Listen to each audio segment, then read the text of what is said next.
नमस्ते मित्रांनो, घरगुती उपाय या ऑफिशियल चॅनलमध्ये आपल्या सर्वांचं स्वागत आहे। मित्रांनो, जुनाट सर्दी, ॲलर्जीची सर्दी, सतत होणारा खोकला, नाक गळणे, छातीमध्ये कफ साठणे, त्याचबरोबर वातावरणीय बदलाने होणारी सर्दी, खोकला, घसा दुखणे, व्हायरल इन्फेक्शनने ताप येणे, अशा अनेक समस्या आपल्याला कायम येत असतात। पावसाळ्याच्या दिवसांमध्ये वातावरण बदलत असताना ह्या व्याधी कायम आपल्याला सतावत असतात। लहान मुलांना हे इन्फेक्शन पटकन अटॅक करत असतं।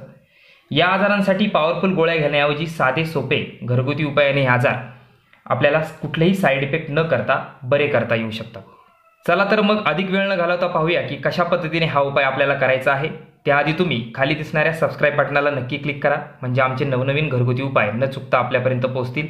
आणि हा व्हिडिओ आवडल्यास व्हिडिओला एक लाईक करायला विसरू नका। मित्रांनो, या उपायासाठी आपल्याला पहिला जो पदार्थ आवश्यक आहे तो म्हणजे आहे हळद। हळद आपल्या घरामध्ये सहज उपलब्ध असते। हळदीचे अनेक गुणधर्म आहेत। हळद ही अँटीफंगल आणि अँटीबॅक्टेरियल असते। त्याचबरोबर हळदीमध्ये असणारा जो कर्कुमिन नावाचा घटक आहे, या घटकाने कर्करोग आणि मधुमेह या रोगांचा मुकाबला करण्याची ताकद सुद्धा आपल्या शरीरामध्ये येत असते। एक वेळ वापरणे इतकं जे चाटण आहे ते आपल्याला या ठिकाणी बनवायचं आहे आणि त्यामुळे 1 चमचा हळद आपण या ठिकाणी घेणार आहोत।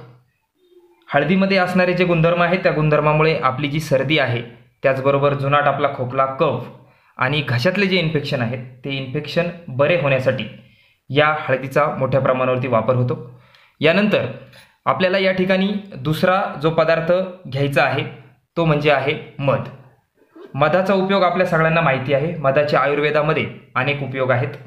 मधात असणारा खनिज द्रव्य, त्याचबरोबर मधाचे निर्जंतुकीकरणाची जी काही क्षमता आहे, या क्षमतेमुळे आपल्याला जी होणारी सर्दी आहे, घशाचे इन्फेक्शन आहे, खोकला आहे, कफ आहे, यावर लवकरात लवकर आराम पडायला आपल्याला मदत होते। या मिश्रणासाठी 1 चमचा मध आपल्याला या ठिकाणी आवश्यक आहे। हे मिश्रण तयार करून आपण ठेवायचं नाहीये, बनवल्यावर याचा लगेच आपल्याला वापर करायचा आहे। 1 चमचा मध आपण या हळदीमध्ये या ठिकाणी टाकलेला आहे।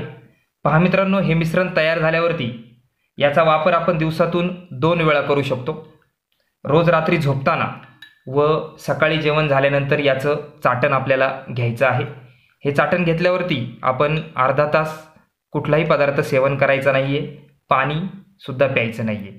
दिवसामधून जर 2 वेळा असे 3 ते 4 दिवस सलग जर हा उपाय तुम्ही केलात तर खोकला, सर्दी, जुनाट कफ, घशाचं इन्फेक्शन यावरती परिणामकारक फरक आपल्याला झाल्याचे दिसून येईल। तर मित्रांनो, आजच्या दिवसासाठी एवढंच। पुन्हा भेटूया अशाच नवीन घरगुती उपायासह। तोपर्यंत स्वस्थ रहा, निरोगी रहा। नमस्कार।